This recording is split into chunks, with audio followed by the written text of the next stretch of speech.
el dictar este tema y en principio, como siempre, quiero invocar al hecho de generar conceptos, porque lo que yo les voy a presentar es una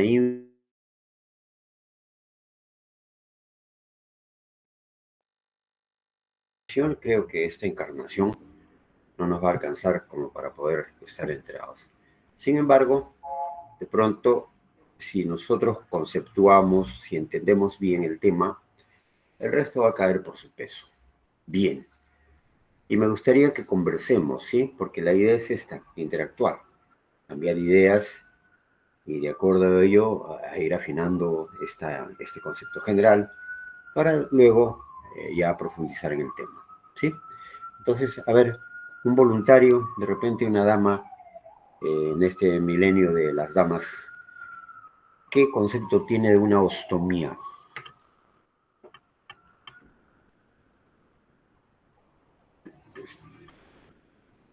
¿Hay alguien ahí? Hola, ¿algún caballero? ¿Se me escucha?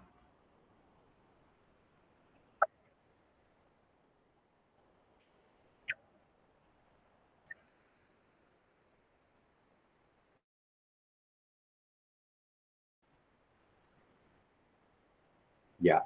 ¿Cuál es tu nombre? Andrea, te felicito por tu entusiasmo al contestar, pero yo siempre aprovecho para hacer hincapié en algunos aspectos y creo que les hablo siempre con cariño. Cualquier expresión que pueda venir de mi parte no es por el deseo de que se sientan mal. Nosotros somos, bueno, ustedes, ¿no? Son futuros actuantes de las ciencias de la salud. ¿Qué cosa es eso? Se han enterado que una de nuestras jóvenes se ha ido a la NASA. Qué gran orgullo, ¿no? Y probablemente allá hay mucho aspecto técnico, pero sin ir a la NASA, nosotros en un medio profesional, sobre todo de científicos, debemos ser elegantes. Oye, ¿qué es eso de vestir elegante? Seguramente no. La elegancia es saber elegir.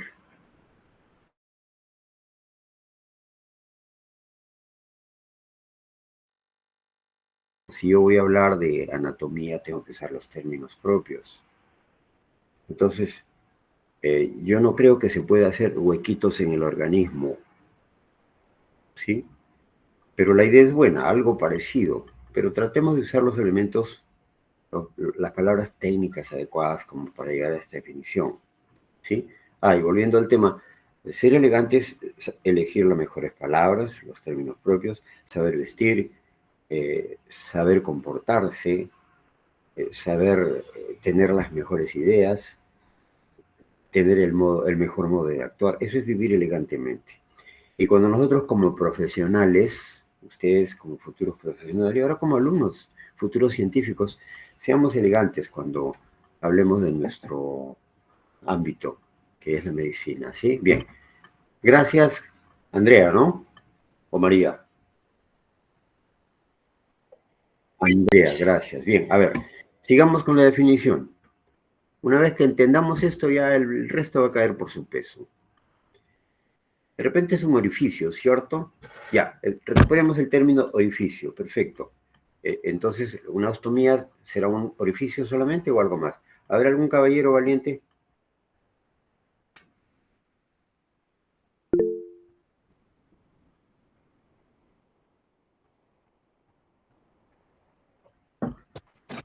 Doctor, buenas tardes. Sí.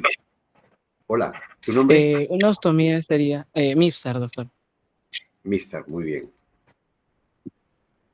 Una ostomía sería una exteriorización de alguna parte de algún, de algún intestino o de algún órgano del cuerpo, ¿no? Perfecto, ya vamos mejor. Ya tenemos tres elementos, orificio, exteriorización y de pronto alguna víscera, ¿cierto? ¿No? Que está intracorpórea. Muy bien, ya tenemos tres elementos que nos van a permitir definir. ¿Alguien más que pueda ya ponerle la cereza a la torta? No tengan temor, jóvenes, nunca tengan temor de dar sus opiniones. Lo peor que puede ocurrir es perder la oportunidad. Y esta es una oportunidad de uno mismo enterarse si está en lo que debe estar, en la definición. El temor siempre debe ser como un resorte que a uno lo impulse a actuar, no paralizarnos y quedarnos ahí. Me equivoco, me equivoqué, pues, y me corrijo, y se acabó, y no se acabó el mundo. Entonces, finalmente, ¿qué será una ostomía? Tenemos que involucrar una víscera intracorpórea, tenemos que ser un orificio, y luego el término de exteriorizar esa víscera.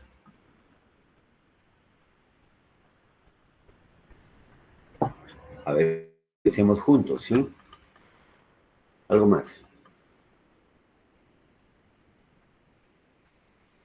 Parece que tienen miedo. Doctor, A ver, ¿quién habla? sí, pero no sé, doctor, un proceso clínico ¿Cómo te mediante llamas? el cual Daniel, Daniel no está. Daniel, ya, Daniel, a ver, te escuchamos. Sí, doctor, sería un proceso por el cual, mediante el cual realizamos una víscera hueca a través de la pared abdominal, ¿no? Con fines específicos, pues alimentación, tratamiento. Ajá, tú ya has añadido otro elemento más y dices a través. Significa que nosotros tenemos que en el camino comprometer planos. Y dices más aún, has puntualizado la pared abdominal. Y aquí concluyo con las preguntas de la primera parte. ¿Será solo la pared abdominal? ¿Qué dice el resto de los compañeros? ¿Mm?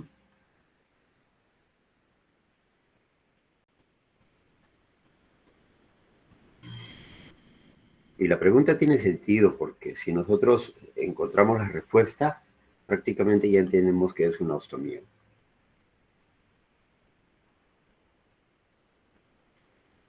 Pregunto nuevamente, ¿será solo los planos de la pared abdominal?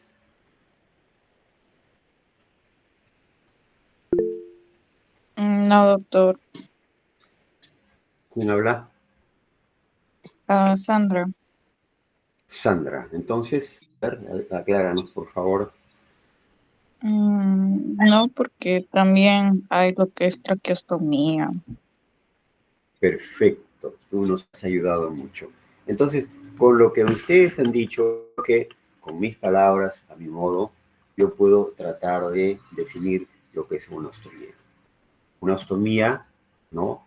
Vendría a ser un procedimiento quirúrgico en el que se practica una comunicación entre una víscera hueca y la superficie corporal. Pero a su vez ahí tenemos algo más, dice fístula virtual. ¿Y qué tiene que ver esto en el concepto de una ostomía? A ver quién contesta eso. Y creo que vamos por buen camino, porque cada quien con sus términos, ¿no? Miren, hemos estructurado esta definición textualmente a cada una forma. Ustedes a su manera lo pueden decir, pero lo importante es que ya tienen el concepto. Y decimos superficie corporal porque no es solamente a nivel de la pared abdominal, también en el cuello. Pero ¿por qué decimos fístula virtual? ¿Qué cosa es fístula y qué es virtual? De ahí sale la definición. Ánimo, muchachos, estamos en la Semana de la Medicina. Hagámosle honor a nuestro conocimiento, o al menos al querer pensar. Si no hablan, nos vamos a pasar la tarde en la primera diapositiva. ¿Por qué es una fístula virtual? A ver, me voy a detener 20 segundos ahí. Jóvenes, no, nunca puedo yo ceder a esta tentación. Hay que aprender a aprender. Cuando ustedes se sienten frente al paciente, de nada les va a servir haberse aprendido todos los libros de medicina de memoria. Porque lo que ustedes tienen ahí es sacar conceptos que tengan claros. O sea, ustedes tienen infinidad de conceptos que en ese momento van a aplicar. Y, y no es memorizar las cosas. El memorizar es para corretear, lo cual no es malo. pero es una forma muy básica y elemental de aprender. Lo que uno tiene que aprender es a generar conceptos. ¿Y cómo genera conceptos? Con una pregunta básica, con el porqué de las cosas. A todo debemos ponerle un porqué. Y cuando hacemos esa pregunta, que es la palabra de oro para el conocimiento, va a aparecer una respuesta. Y esa respuesta es un fundamento, un concepto. Si alguien dice algo, oye, ¿y por qué? Si no hay una respuesta, entonces simplemente no se puede tomar en cuenta. Al margen de estar equivocados o estar en la razón, siempre debe haber un porqué. Y cuando ustedes aprendan algo, aprendan con el porqué de las cosas. Yo siempre a mis alumnos les digo, y muy en serio, a mí no me crean nada. Simplemente tómenlo en cuenta. Vayan, lean, revisen y decían, ah, carambas, esto es correcto. Sin embargo, acá hay algo más que hay que añadirle o hay que restarle. Y perfecto, así aprendemos, ¿no? Por eso yo invito, insisto, motivo en que ustedes siempre piensen un poco y formen conceptos. Bien, entonces para terminar, y doy 10 segundos, si no tendré que decirlo yo, pues, ¿por qué se dice fístula? ¿Por qué es virtual?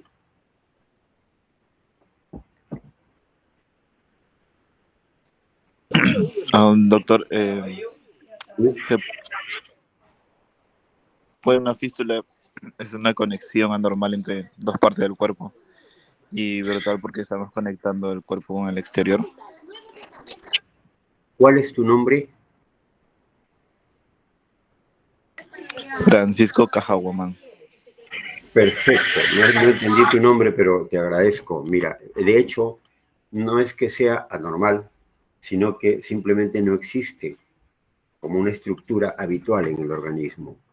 Y es una fístula, como bien has dicho tú, es un trayecto. Es un trayecto que nosotros generamos. Ahora, ¿cómo se entiende esto dentro de la definición?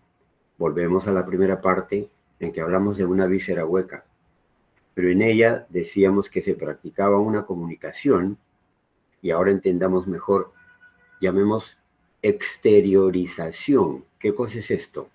Involucra la intimidad de la víscera, que nosotros la llevamos a través de ese trayecto que generamos en los planos del cuerpo, ya hemos dicho, a través de los planos de la pared abdominal, o de pronto también en el cuello, ¿no? Y luego algo le hacemos a la víscera para que quede sujeta a la superficie corporal, que es la piel. Pero no siempre vamos a hacer esto cuando hablamos de ostomías, porque en algunos casos la víscera se va a quedar en su lugar, sin embargo, se va a generar un trayecto, y a ese trayecto se le llama fístula. Y es virtual porque no existe, nosotros lo estamos creando. Bien, si nosotros hemos entendido esto, lo que viene ya es muy simple, porque simplemente ahora tendremos que pensar, perfecto, y ahora este concepto, ¿cómo lo aplicamos a la anatomía humana?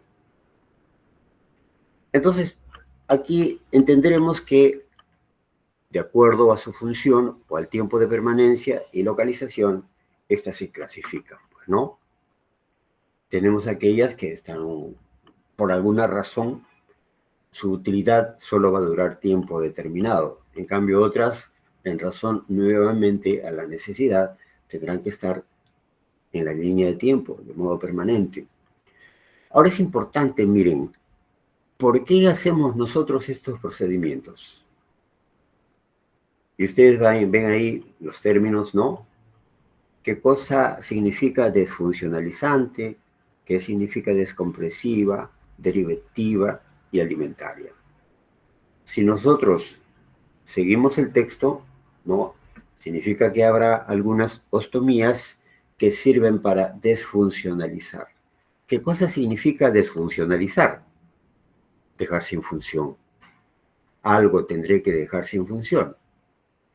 Entonces, escojamos, por ejemplo, determinada zona del intestino, ¿no?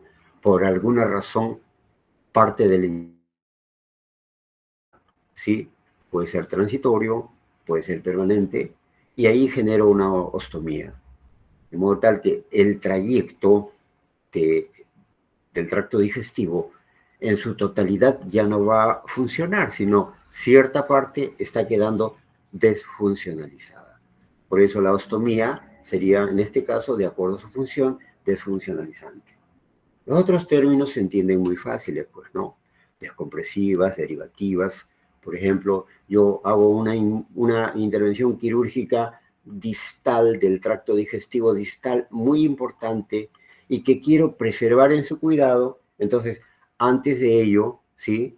Hago una ostomía y en este caso también desfuncionalizo transitoriamente, pero estoy descomprimiendo porque si no, todo el bolo, todo el trayecto, todo el contenido intraluminal, ¿no? Me puede generar cierto grado de compresión y arruinar la intervención que he hecho, que estoy tratando de cuidar.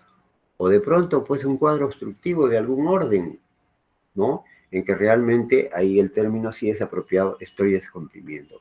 Y luego, derivativa, cuando yo derivo el curso del tracto digestivo antes de una situación cualquiera que fuese de orden distal.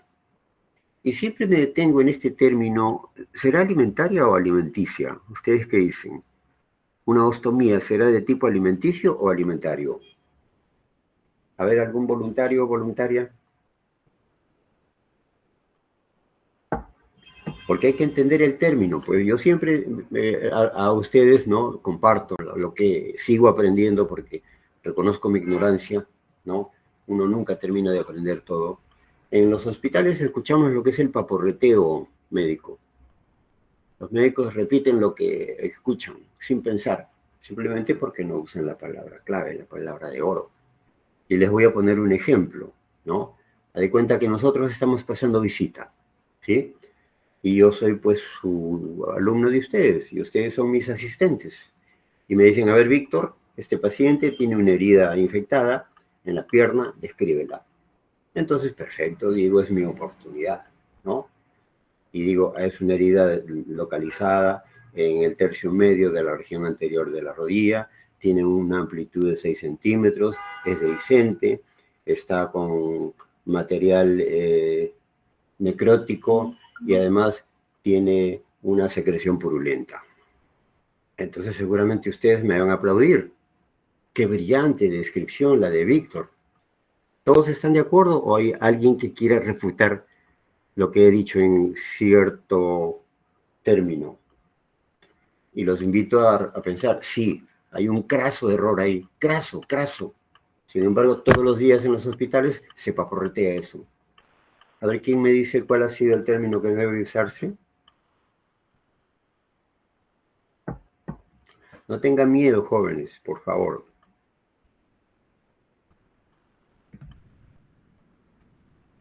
¿Están ahí? Hola. Sí, Al menos doctor, se contesten. escuchó entrecortado. ¿Podría repetir? Hice la definición. No, si se está escuchando entrecortado significa que no me estoy dejando escuchar. Entonces díganmela. ¿Es buena el audio? Sí, doctor, ahora sí. Ya. Entonces, en la definición que di, ¿cuál es el término que no corresponde? La herida con secreción purulenta. Bueno, ya pues, yo insisto, pero ya depende de ustedes que Doctor, estén motivados a responder. ¿podría ser que no todas las heridas tienen secreción purulenta? Algunas tienen y otras no, ¿es lo que quieres decir? Está buena tu participación, te agradezco porque permite la conversación.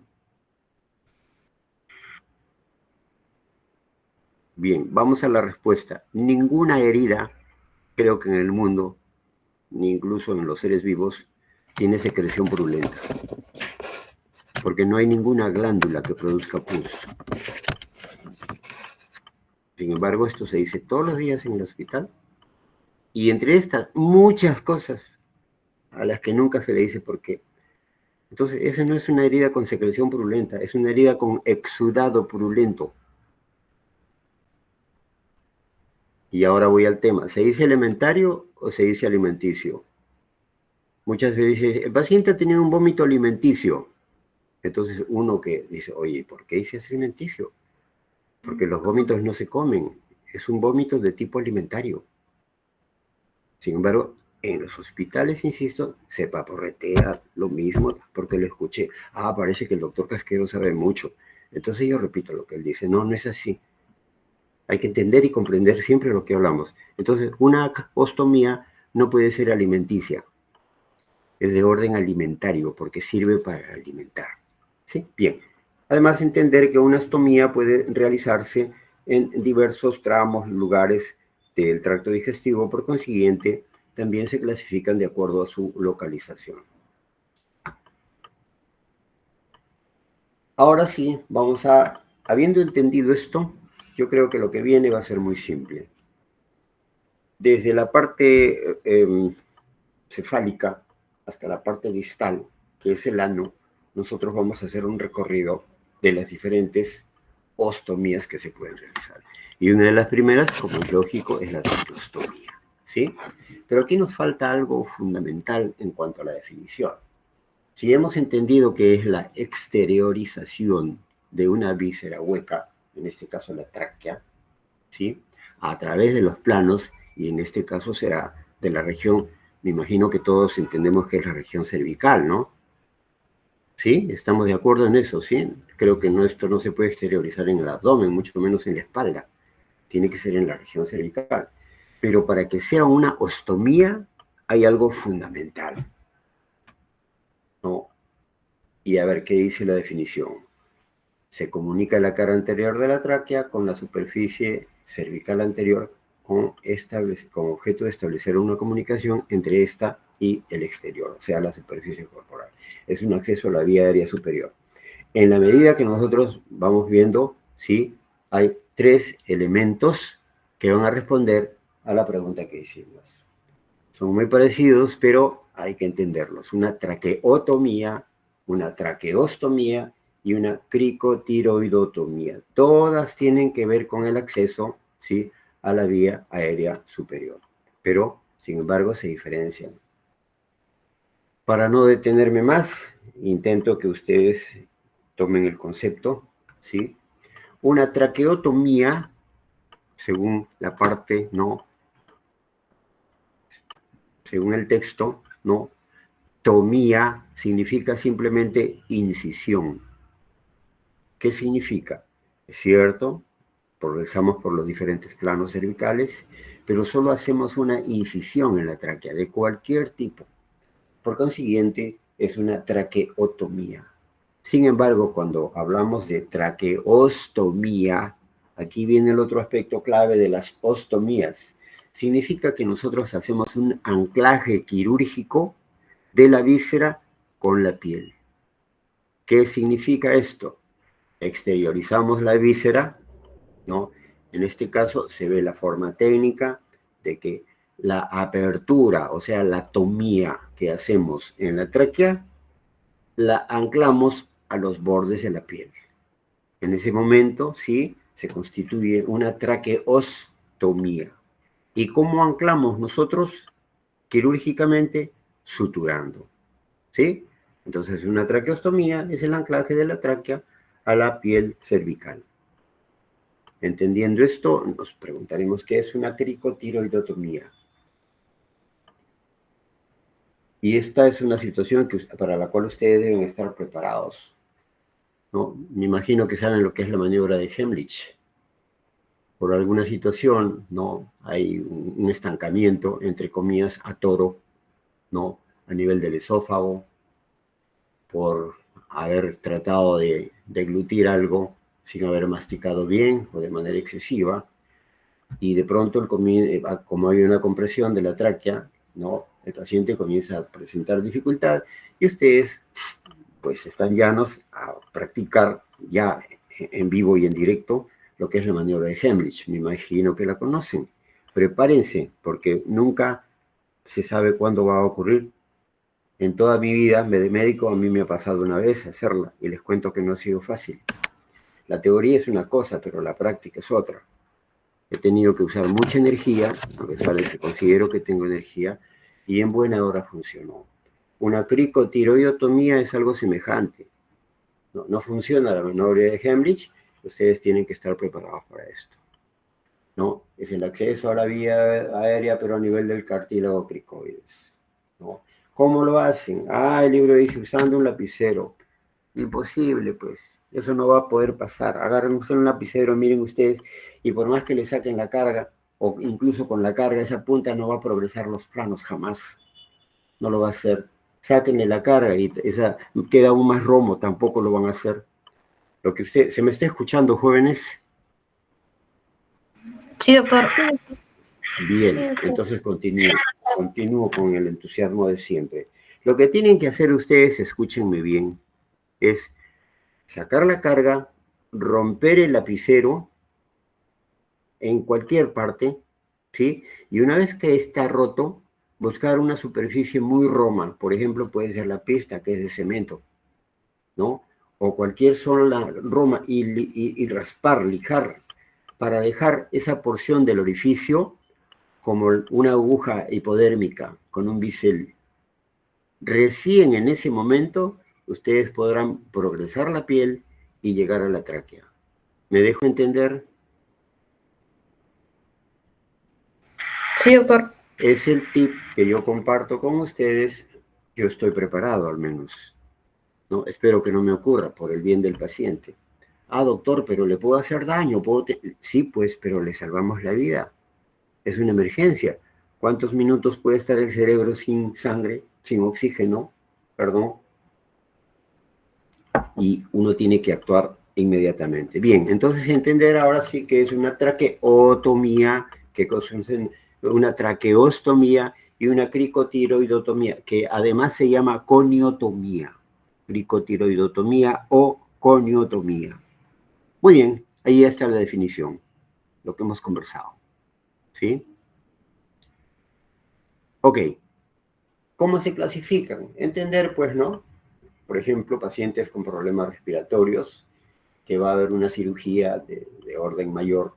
Entonces, para facilitar la respiración de este paciente, se elige de manera programada, ¿no? Programada, hacer una traqueostomía. De hecho, son terapéuticas, ¿no? Sin excepción, solo que algunas son transitorias, otras de duración mediana y otras a veces de duración permanente, que son inusuales. ¿Y por qué se hace esto? Aquí tenemos el escenario muy amplio, pues, ¿no? La clínica médica es tan amplia, está sujeta a tantas condiciones, como ustedes ven ahí en el texto. Si, por ejemplo, se trata de una obstrucción mecánica, puede ser sobre la base de tumores, cuerpos extraños, parálisis laringea, malformaciones congénitas, accidentes tipo quemadura que involucran la parte superior del cuerpo, ¿por qué no la cara o cuello? En enfermedades pulmonares, se entiende, por ejemplo, una neumopatía, un edema pulmonar agudo, un EPOC, enfermedades del sistema nervioso central que comprometen el sistema respiratorio, una craniotomía, accidente vascular, coma, etc. Profiláctica, cuando hay una cirugía radical de cuello, restricciones pulmonares. También como medida de soporte para eliminar secreciones del árbol bronquial, ¿no? Ejemplo, la senilidad, debilidad de la pared torácica. En enfermedades neuromusculares se entiende muy bien porque siempre hay un componente nervioso muscular que tiene que actuar en el sistema respiratorio, ¿no? Teniendo en cuenta, ejemplo, el síndrome de Guillain-Barré, una miastenia gravis. Y depresión del centro respiratorio, sobre todo en las unidades de cuidados intensivos, ¿no? Ante situaciones de TEC, intoxicaciones, anestesia general, traumatismos torácicos, entendiendo nuevamente que se obedece al sistema respiratorio, y repitiendo el caso, sobre todo en las UCIs, ¿no? Unidades de cuidados intermedios, intensivos, el uso de respiradores mecánicos. Ahora, la pregunta de cajón para nosotros los cirujanos, ¿no? En principio, de acuerdo a la técnica quirúrgica, entendemos que hay modalidades. Hay muchas formas de hacer. Se puede hacer con el paciente incluso en su cama, ¿no? O se puede hacer en emergencia, de acuerdo a la situación. O también programada, pues, ¿no? Entonces, pues, de acuerdo a ello, usarse anestesia general, local, ¿no? Pero lo primero que nosotros, como cirujanos, tomamos en cuenta para intervenir en nuestro paciente, ¿qué es? Ejemplo, ya tenemos al paciente en sala de operaciones, ¿no? En la camilla quirúrgica, y comenzamos a operar. Ya tenemos el bisturí en la mano, y ¿en qué es lo primero que piensa el cirujano para comenzar a actuar? ¿Quién me contesta, por favor? Bueno, en la medida del silencio total, lo primero que debemos pensar son en los reparos quirúrgicos. Siempre los referentes anatómicos, ¿sí? Cualquier tipo de intervención, siempre para hacer la incisión, porque somos cirujanos, ¿sí? Tenemos que tomar en cuenta los referentes anatómicos. Ejemplo, pared abdominal, abdomen, ombligo, sínfisis púbica, línea media, rebordes subcostales. Esos nunca van a cambiar de lugar, siempre van a estar ahí y tenemos que tomarlos en cuenta para hacer las incisiones. Y no solo eso, en la medida que tomamos ese referente, siempre nos van a dar el nombre de la incisión. Ejemplo, yo incido la línea media, será una incisión mediana. Incido con relación al reborde costal derecho, será pues el reborde subcostal derecho, será una incisión subcostal derecha. Y así, la sínfisis púbica, una incisión suprapúbica. Ahora la pregunta es, si yo hago una incisión oblicua, si hago una incisión transversa, ¿cuál es el referente anatómico? ¿Quién me contesta, por favor? La línea media, doctor. La espina. Perfecto, la línea media, lógico, porque respecto de la línea media, yo estoy haciendo una incisión transversa u oblicua. Entendido, gracias. Lo que faltaba explicar, o en el texto, era que en toda traqueostomía implica, pues, fijar la víscera a la piel, como estamos viendo aquí en la definición, ¿no? Ahora, les decía, lo primero a tomar en cuenta son los reparos anatómicos. Incluso una simple incisión, cualquiera que fuese el lugar del organismo, de la anatomía, tiene siempre sus reparos anatómicos. Para no tomar más tiempo, les voy a decir, los referentes o reparos anatómicos de una incisión común y corriente son los bordes. Oye, ¿cómo es eso? Sí, pues, porque los bordes, respecto de los bordes, nosotros vamos a realizar cierto tipo de puntos. Los puntos serán transversales respecto de los bordes, o serán horizontales respecto de los bordes, o serán cruzados respecto de los bordes. ¿Sí? Por eso, siempre cirujano, lo primero que piensa son en los referentes anatómicos. Y acá, para una traqueostomía, tomar en cuenta estos referentes anatómicos. Recordar la anatomía, ¿no? Ahí, con algunos gráficos, tenemos el dioides, cartílago tiroides, cricoides, membrana, y la glándula tiroidea. Y aquí un poco para entender en gráficos cómo se realiza esta cirugía. Teniendo en cuenta los reparos anatómicos, hacemos la incisión que corresponde y siempre el objetivo de la cirugía es profundizar. Hacemos la incisión, nosotros hacemos la profundización incidiendo o divulsionando. ¿Qué cosa es divulsionar? Divulsionar es separar los planos, ¿no?, que concurren en el trayecto hasta que podamos visualizar la tráquea. Una vez que visualizamos la tráquea, la forma de ingresar es muy diversa. Generalmente lo hacemos en el segundo o tercer anillo, ¿no? Puede ser una incisión siguiendo la línea media, una incisión transversa, una incisión en ángulo o una incisión en H, es muy variado, ¿no? Y luego ahí tenemos la exposición de la tráquea, ¿no?, en su región anterior. Ahí vemos el tubo que está colocado, ¿sí? Habrá que retirarse ese tubo para introducir probablemente la cánula traqueal, pero previo a ello nosotros tendremos que hacer, como hemos dicho ya, el anclaje quirúrgico, o sea, la fijación de la tráquea con puntos a la piel. Se introduce, ¿no?, la cánula de la traqueostomía, y de pronto entender que pueden haber, como en todo tipo de cirugía, complicaciones. Ahora, hay complicaciones que se pueden esperar, pues, ¿no? Y eso depende sobre todo de la condición del paciente o la región en la que se actúa. Y hay otras complicaciones no esperadas y muchas tienen que ver con la habilidad quirúrgica, la competencia del cirujano. Entre las complicaciones inmediatas puede presentarse una hemorragia, ¿no? Toda intervención quirúrgica involucra sangrado. Ese es el acompañante permanente, ¿no? de todos los procedimientos quirúrgicos. Puede haber un neumotórax, lesión del cartílago cricoides, traumatismo o daño de la cúpula pleural cuando ha sido una intervención, diría, no controlada. Las inmediatas, o sea, después se hacen efectivas estas, ¿no? Una de ellas es, por ejemplo, el enfisema subcutáneo. ¿Cuándo podría ocurrir un enfisema subcutáneo? Ejemplo, cuando hablamos nosotros, ¿cuál es la efectividad al realizar nosotros nuestros nudos? En principio tiene que ser un nudo que no se deslice. Por eso ya hemos aprendido que existe el nudo quirúrgico.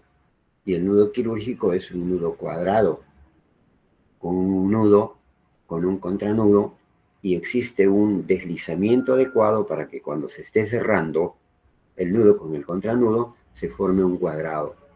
Cuando se forma ese cuadrado, ese nudo tiene la característica de ser antideslizante. Pero supongamos que aquí, por alguna razón, no se hizo un buen nudo, ¿no? Este se ha deslizado, también busquemos la razón, y de pronto la piel se separa, ¿no? Y deja una dehiscencia. Y como el aire está manejándose de modo permanente por ahí, el aire ingresa a través de esa dehiscencia y comienza a disecar los planos de la región cervical. Se introduce y se forma un enfisema subcutáneo. No sé si lo han visto ustedes, pero un poco para tener la idea, imagínense esas bolsas plásticas que tienen esos globitos de piel, perdón, esos globitos de aire. Sí, en la piel se siente eso. Uno presiona y se siente esa crepitación. ¿Qué hacer ante esa situación? Tener paciencia, buen humor, tener en cuenta por qué ha pasado y no cometer, no, si es que ha sido un error, no cometer ese error, porque eso va a pasar solo. El enfisema subcutáneo, por masivo que fuese, ocurre solo.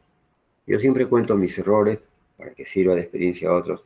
Yo le generé soy cirujano pediatra, le generé un enfisema subcutáneo a un niño haciéndole un drenaje torácico, ¿no? Hay un defecto también, cuando uno introduce el tubo de manera insuficiente, una de las fenestraciones puede quedar en el medio del trayecto y ese aire sale, además por la luz y por esa fenestra y comienza a disecar.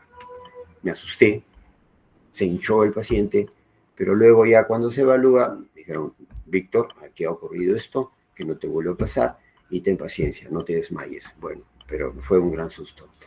Hablando de las complicaciones inmediatas, atelectasias, infecciones, desplazamiento de la cánula, las tardías, ¿no?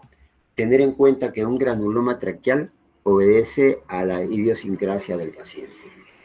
¿Qué cosa es esto? Las enfermedades, sí, en cada paciente son totalmente distintas y obedece al factor terreno. Nosotros en el universo somos criaturas únicas. No existe una réplica en todo el universo. Por consiguiente, tenemos una respuesta muy propia, muy particular, muy personal. Y eso lo vemos simplemente en una cicatrización. Si ustedes comparan heridas de los diferentes pacientes, todos cicatrizan de un modo distinto. Hay algunos pacientes en los que ni siquiera se nota la cicatriz. Hay en otros pacientes, sobre todo la raza negra, ellos tienen tendencia a ser queloide. Hacen ahí un cordón fibroso tremendo, exagerado. Igualito ocurre con el granuloma traqueal, obedece a la respuesta del paciente. No puede darse la traqueomalacia por haber hecho mucha manipulación a nivel de la tráquea. Y también una estenosis cuando hemos hecho mucha injuria en la tráquea. Toda cirugía es una noxa quirúrgica, por consiguiente debe ser medida. Luego se suma con una cicatrización exagerada y ocurre una estenosis de la tráquea. Ahora vamos a hablar del esófago, que es la otra estructura vecina a la tráquea, en la que también se puede, y entiendan bien el término, se usa exteriorizar o abocar. Son dos términos propios técnicos cuando nosotros hablamos de ostomías. ¿Dónde exteriorizaste? Ah, está hablando de la ostomía. ¿A qué nivel he exteriorizado? ¿Qué cosa he exteriorizado? La boca. En este caso sí, la víscera la he anclado a la piel. Eso es exteriorizar, ¿no? Así como igual cuando exteriorizamos un dren, que puede ser por la herida operatoria o por contrabertura, a eso se le llama exteriorizar. Cuando, entre comillas, que no es el término, sacamos las vísceras de la cavidad abdominal, estamos exteriorizando. Esa es la elegancia al hablar nosotros como médicos, más aún como cirujanos. Bien, la esofagostomía, comunicación quirúrgica del esófago a través de los planos de la región cervical, dejando un orificio que comunica la luz esofágica con la piel. Y se entiende que hay un anclaje, ¿no? Puede ser transitoria, definitiva, ¿no? Se utiliza frecuentemente como exclusión de una lesión o traumatismo en esófago distal, ya sea esófago torácico inferior o cirugía digestiva distal. ¿En qué situaciones nosotros realizamos este tipo de procedimientos? Hay afecciones benignas, significa que también puede haber afecciones malignas, ¿no? Perforaciones por accidentes, postdrenaje, esofagitis, fístulas, etcétera, etcétera. Malignas, generalmente todas relacionadas, ¿no?, a situaciones neoplásicas. Los reparos anatómicos, como siempre, tenerlos en cuenta para la cirugía. Ahí nosotros hacemos una incisión transversa, miren, una incisión transversa. ¿Por qué decimos transversa? Porque es respecto del esófago. En el camino nos vamos a encontrar con estructuras que debemos conocer anatómicamente y respetar para no generar más injuria de la que ya es la quirúrgica. Ahí divulsionamos, separamos, tenemos una mejor visión, encontramos elementos arteriales, elementos nerviosos que debemos reconocerlos, divulsionarlos, no seccionarlos, ¿no? Y aquí hacer una incisión siguiendo el eje lineal del esófago. Ya no me voy a detener en mayores dilaciones, pero ¿por qué hacemos una incisión siguiendo el eje lineal? Por lo que hemos conversado antes. Si cicatriza esto con retracción, no le va a hacer nada a la luz. Pero si, por ejemplo, hacemos en un niño una incisión transversa y este niño tiene un queloide, probablemente vamos a generar una estenosis, o sea, un estrechamiento de la luz. Bien, hecha la incisión, nosotros hacemos divulsión, exteriorizamos la víscera, ¿sí? Hay diferentes maneras de la divulsión, de exteriorización, para finalmente anclar, ¿sí?, una de las bocas a la región cervical. Con eso hemos hecho una ostomía. Excepcionalmente, el esófago puede exteriorizarse a la región anterior de la pared torácica. ¿Cuándo? Ejemplo, una atresia esofágica con un estrecho muy amplio ausente. ¿Y qué se le ofrece a este paciente? Se le tiene que hacer una anastomosis esófago-gástrica, porque se esperaría, dado que es lo más funcional. Entonces nosotros queremos preservar esa parte del esófago que está indemne, no la exteriorizamos por el cuello, pero luego no decolamos un plano hacia la región cervical anterior, como se está viendo acá, ¿no? Y luego vamos a anclar el esófago a esta región, como ven acá. Luego, en el tiempo, ¿no?, operamos nuevamente a este paciente, desanclamos la ostomía, hacemos otro plano de clivaje y anclamos a este nivel, ¿no? Y así hacemos anclajes y cirugías progresivas, de modo tal que en cierto momento consideramos que este esófago ya se elongó, entre comillas, se estiró, y podremos retornar todo el esófago vía cervical, introducirlo torácicamente, ¿no?, hasta llegar a estómago y hacer una anastomosis esófago-gástrica. Sería lo ideal. Es otra exposición, la de hacer una transposición de víscera hueca en estas situaciones, que sería colon, pero no es el tema. Simplemente para entender que sí, ciertas ocasiones podemos exteriorizar el esófago como lo están viendo ustedes. Complicaciones, como siempre, pues, ¿no?, hemorragias, aspiraciones, obstrucciones, fístulas de linfa, infecciones diferentes, necrosis, etc. Ahora vamos a hablar, sí, de las vísceras en las cuales se va a generar una fístula, ¿sí? Una colecistostomía es para el drenaje de la vesícula. Puede hacerse quirúrgicamente, ¿no?, o sea, con cirugía abierta o por vía percutánea. Descomprime y drena la vesícula, ¿no? En pacientes que no son aptos para una cirugía abdominal. Y el procedimiento de elección es el drenaje percutáneo. La gran mayoría siempre tienen que ver con procesos obstructivos de las vías biliares, ¿no? Aquí vemos el material que se va a usar para el procedimiento percutáneo. Se asiste con el uso de un monitor ecográfico, ¿no? El cirujano experimentado es quien realiza este procedimiento. Finalmente, miren, es un procedimiento desde la piel, se progresa transepáticamente hasta llegar a la vesícula y dejar un catéter como el que vemos acá, ¿no? En el argot se dice un catéter tipo cola de chancho, por la forma que tiene. Las complicaciones, como en todo, hemorragias, neumotoras, reacción séptica, cuadros vagales, bilirragia, etc. Ahora vamos a hablar del colédoco, también entendiendo que es llegar al colédoco y generar un trayecto fistuloso sobre la base de un catéter que vamos a ver.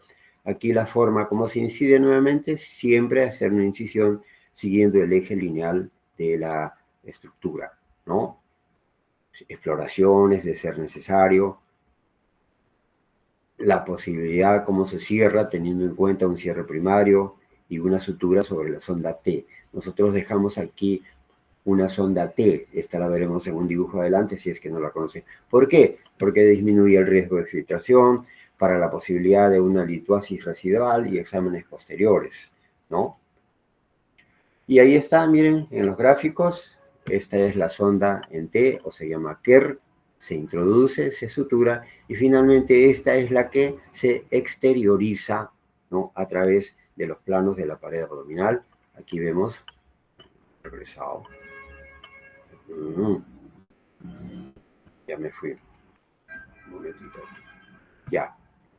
Y acá vamos a hablar de la coledocostomía, es lo que estábamos conversando, se deja el drenaje con la sonda en T. Recordar que es siempre para situaciones, habitualmente para situaciones litiásicas de la vía biliar, ¿no? Puede también usarse en una colangitis supurada y sobre todo para casos de ictericia obstructiva sin causa definida. Acá está con gráficos la técnica quirúrgica, cómo es que se realiza de principio a fin, ¿no? La apertura, la ventana, la colocación de la sonda, luego el anclaje, y esto se va a exteriorizar como vemos acá. Ustedes ya sabrán, al exteriorizar, ¿no? Una sonda, ¿no? Siempre lo hacemos de dos maneras. Una de ellas es, oh Dios, una de ellas cuando usamos nosotros la herida operatoria. Entonces, a eso se llama exteriorizar por la herida operatoria. En este caso se hace al margen de la herida por otra incisión y esto se llama exteriorizar por contrabertura. Ahora vamos a hablar de la gastrostomía. Aquí nos vamos a detener un rato, ya sabemos cuál es la definición. Ostomía, fácil, pues no. Se exterioriza la víscera y se ancla en la superficie, ahora sí, de la piel de la pared abdominal. Pero antes de ello, un tip para recordar las diferentes modalidades, ¿no? Para no detenerme ya y dilatar el tiempo, hay de tres tipos. Unas, las que son fistulizantes. ¿Qué significa esto? Que se genera una fístula, que no exteriorizo la víscera. Ah, excelente. Entonces es una gastrostomía de tipo fistulizante. Otra es tunelizante. Ah, apareció un nuevo término. Voy a generar un túnel. Si antes de usar el trayecto de la pared abdominal genero un túnel, ¿sí? En este caso uso la sonda y con parte de la región gástrica de la cara anterior hago un túnel, o sea, como una chalina, cubro la sonda, eso lo veremos en gráficos, y luego recién, cuando emerge la sonda, ¿no?, de ese túnel, recién la exteriorizo a través de los planos de la pared abdominal. Entonces ya hemos entendido, hay unas de tipo fistulizante, hay otras de tipo tunelizante, Y hay otras que sí son unas ostomías propias. ¿Qué significa esto? Que genero un tubo gástrico, ¿no? Que proyecto, exteriorizo a través de la pared abdominal y anclo los bordes. Y a esa, ¿no? Las constituimos como tubulizantes. Entonces tenemos gastrostomías fistulizantes, gastrostomías tunelizantes, gastrostomías tubulizantes. Y también ahí, cuando hablemos de las fistulizantes, entendemos hacer una fístula artificial. Las indicaciones son varias, pues, ¿no? Situaciones neoplásicas, enfermedades neurológicas, traumatismos, fístulas, enfermedades caquécticas. Y como hemos dicho, el ámbito clínico es tan amplio que todas las especialidades, ¿no?, pueden involucrar o ameritar la generación de una ostomía en sus pacientes. Hay contraindicaciones propias que sobre todo van en contra del paciente, no permiten, o de pronto para el procedimiento técnico mismo, una obesidad mórbida, ascitis, lesiones cutáneas, coagulopatías, etc. Ahora, miren, nuevamente, de acuerdo a su función, pueden ser alimentarias, descompresivas y de acuerdo al tiempo de permanencia, temporales, permanentes. Las temporales, básicamente, son recubiertas de serosa, no pierden jugos gástricos, su cierre es espontáneo, ya veremos más adelante cuáles de ellas, ¿no? Y las permanentes sí están recubiertas de mucosa. Estas son las tubulizantes. Y aquí en gráficos tenemos nosotros la clasificación con nombres propios. Miren ustedes acá, esta por ejemplo va a generar una fístula porque es el tubo el que se está exteriorizando, la víscera queda dentro, o sea, el estómago queda dentro de la cavidad. Acá, sin embargo, usando las partes laterales en torno al tubo, como que echamos el tubo sobre el estómago y luego con las regiones laterales del estómago respecto del tubo, hacemos una chalina, eso lo veremos en los gráficos. Y aquí, miren, hemos hecho un flap de la cara anterior gástrica, como ven aquí, y esto lo vamos a hacer como un tubo. Luego vamos a afrontar estos bordes, dejan la sonda dentro del tubo, y estos bordes se van a anclar a la piel de la pared abdominal. Tenemos entonces las de Witzel, las de Stamm, Janeway, Beck-Janum, Spivak, como ostomías permanentes. Ahí están los nombres, ya los hemos dicho, ¿no?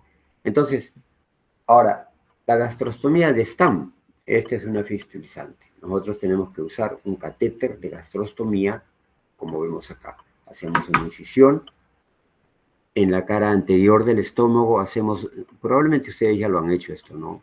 2 jaretas invaginantes, introducimos la sonda, inflamos el globo, ¿sí? Luego de ello, nosotros tendremos que anclar, ¿sí? Aquí estamos exteriorizando el tubo, ¿no?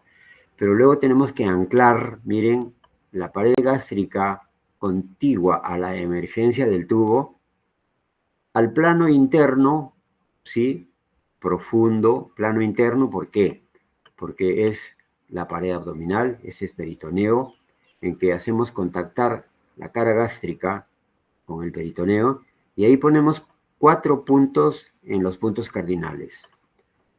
Por ejemplo, norte, sur, este y oeste. ¿Para qué? Para que haya un colapso entre estómago y peritoneo.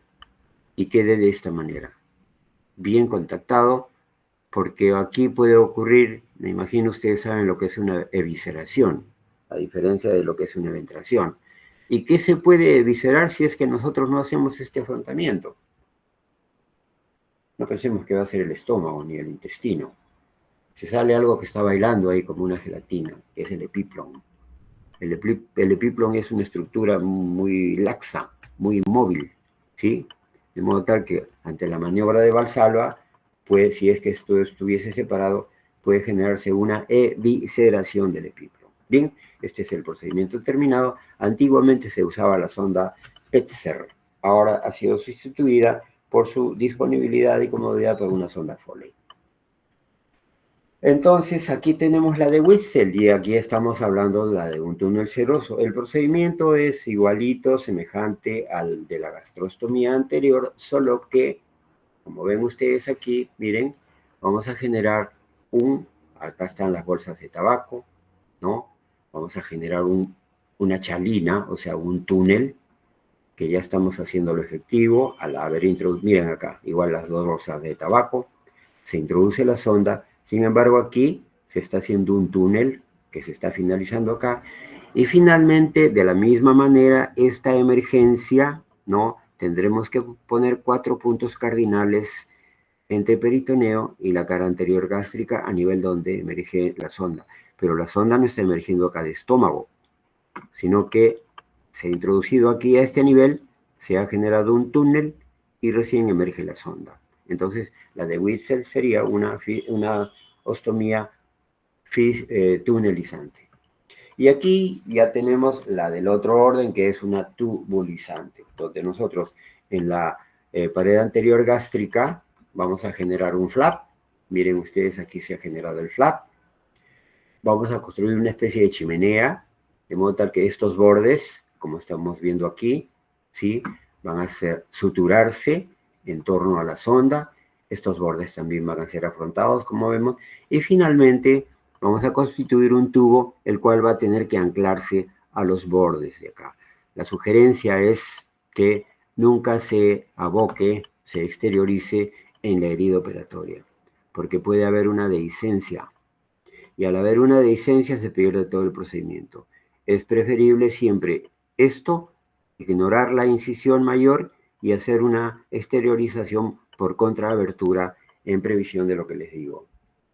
Y aquí tenemos la de Carrel-Janot, en que no usamos la cara anterior del estómago, sino usamos la parte de la curvatura mayor. Y luego el resto del procedimiento es el mismo, semejante al anterior. La gastrostomía percutánea, vean ustedes, utilizando un endoscopio, se llega a la cavidad gástrica, luego con el recurso propio del aditamento, que es el botón que vamos a ver, ¿no? A través de la pared gástrica se introduce este botón gástrico, como ven ustedes acá, ¿sí? Dada la comodidad, la permanencia, el tiempo y sobre todo mucha comodidad para el paciente. Esta es una gastrostomía percutánea. Esta es la sonda de gastrostomía, muy semejante a la de Foley, solo que esta es de larga permanencia, de larga duración, de silicona. Una sonda Foley dura muy poco tiempo, esta puede durar hasta 6 meses. Las enterostomías, un poco entender que lo mismo que hemos hecho en estómago, ¿no? Podemos hacer en intestino delgado, pero solo tratándose de que hacemos las de tipo tubulizantes, ¿sí? Vean ustedes, ionostomía, ileostomía, y siempre todo procedimiento, toda intervención, todo contacto que tiene el médico con el paciente es para solucionar una necesidad del paciente. Siempre nosotros debemos ponernos a la altura de la necesidad del paciente, y toda cirugía siempre se aplica a la necesidad del paciente. Una ionostomía con diferentes modalidades, ¿no? Aquí tenemos la de STAM, vean ustedes, la de STAM, y luego tenemos la de tipo Witzel, solo que en intestino. Ahora vamos a hablar de las colostomías, como es propio, se realizan pues a nivel colon, ¿no? Entendiendo que hay una exteriorización necesariamente del colon.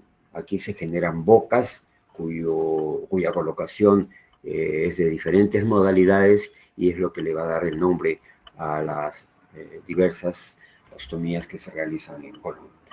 Se clasifican de acuerdo a la localización, de acuerdo a su permanencia, también a su finalidad, ¿no?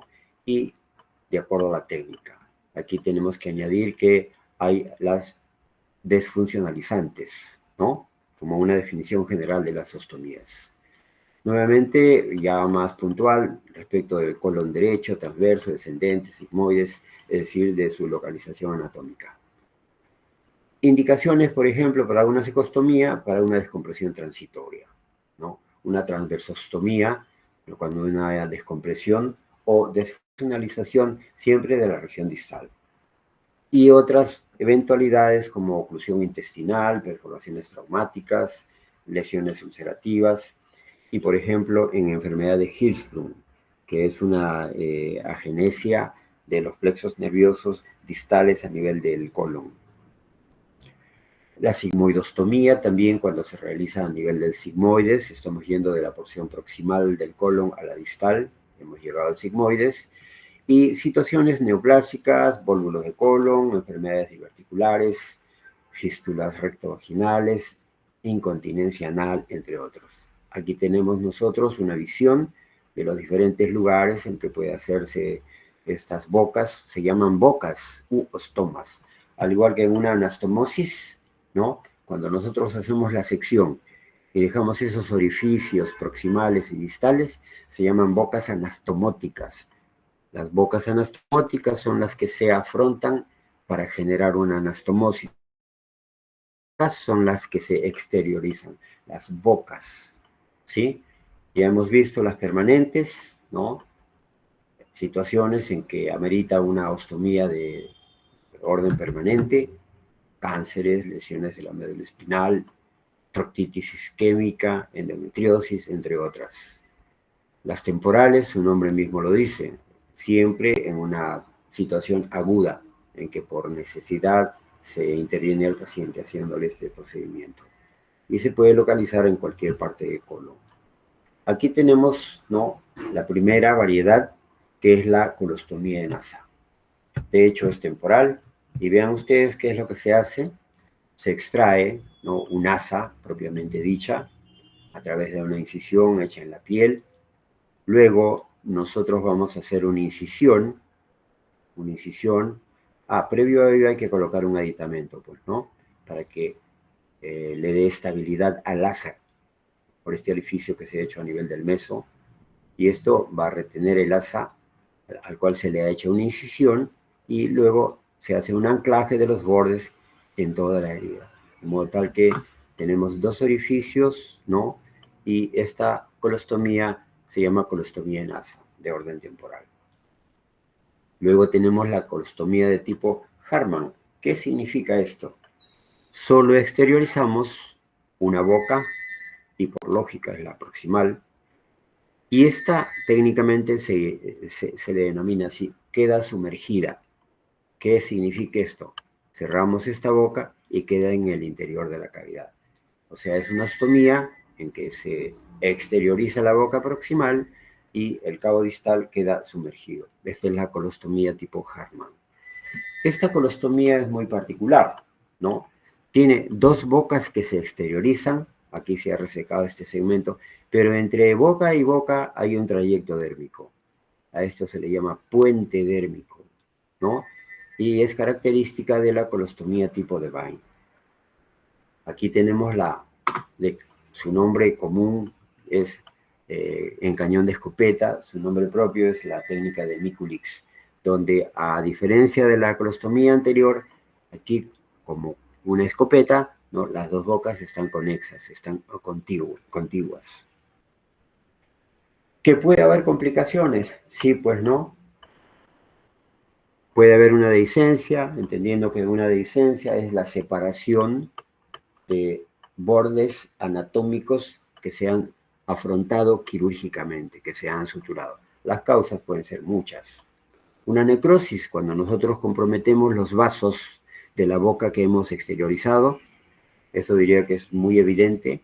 A veces esto es leve, puede resolverse solo, pero en estos casos en que ya hay una necrosis manifiesta, se tiene que hacer otro procedimiento al cual se le denomina remodelación del ostoma, ¿no? Es una remodelación del estoma, o sea, tener que hacerla nuevamente. ¿Qué cosa es una invaginación ostomal? A ustedes deben haberles enseñado que se madura la boca. ¿Qué cosa es eso de madurar la boca?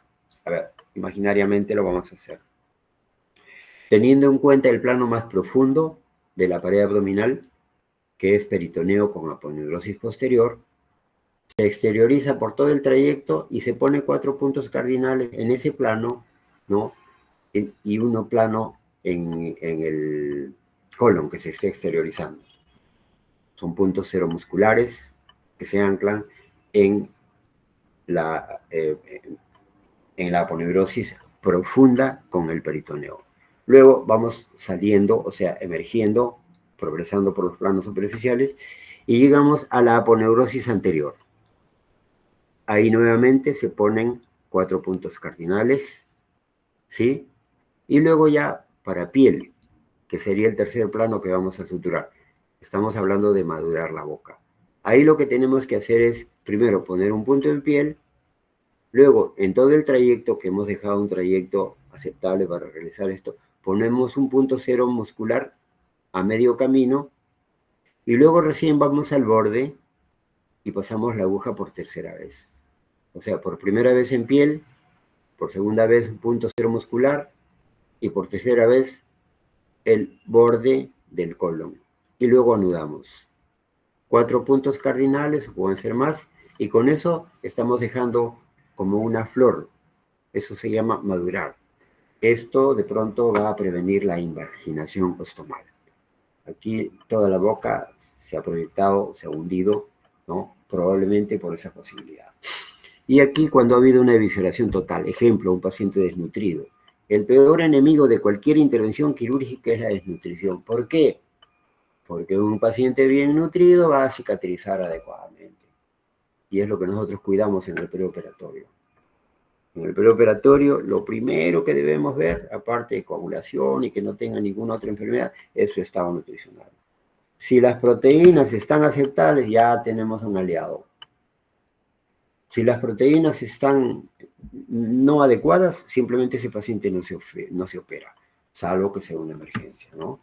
Bien, entonces una evisceración, como hemos visto, todas las vísceras exteriorizan de la cavidad. Tenemos una hemorragia ostomal, propio, puede ser por el frote mismo o un paciente muy sensible que comienza a sangrar. El mismo estómago, la mucosa comienza a sangrar. Y aquí viene lo contrario de la evisceración. Esto es una eventración. Para no detenerme, una eventración se diferencia de una evisceración. En los dos hay dehiscencia. En los dos hay dehiscencia de planos. En la evisceración hay una dehiscencia de todos los planos. Y acá, en la eventración, hay dehiscencia de los planos profundos. Piel y colon, en este caso colon, ¿sí? La sutura se ha conservado, pero al haber dehiscencia de los planos profundos, en la maniobra de Valsalva hay una protrusión, que es lo que evidencia la eventración.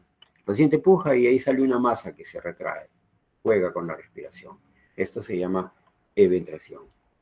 Luego tenemos una estenosis, puede ser porque hemos puesto muchos puntos, o de repente una técnica inadecuada.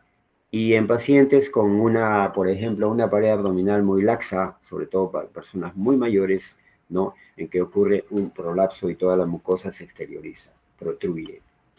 Y luego tenemos una dermatitis ostomal. Esto, cuanto más proximal, o sea, más cerca al estómago, es la ostomía, la posibilidad de que ocurra la dermatitis es mayor, por el tipo de fluido que sale de la luz intestinal. Hasta aquí nosotros habríamos hecho una visión muy, muy ligera de lo que son ostomías.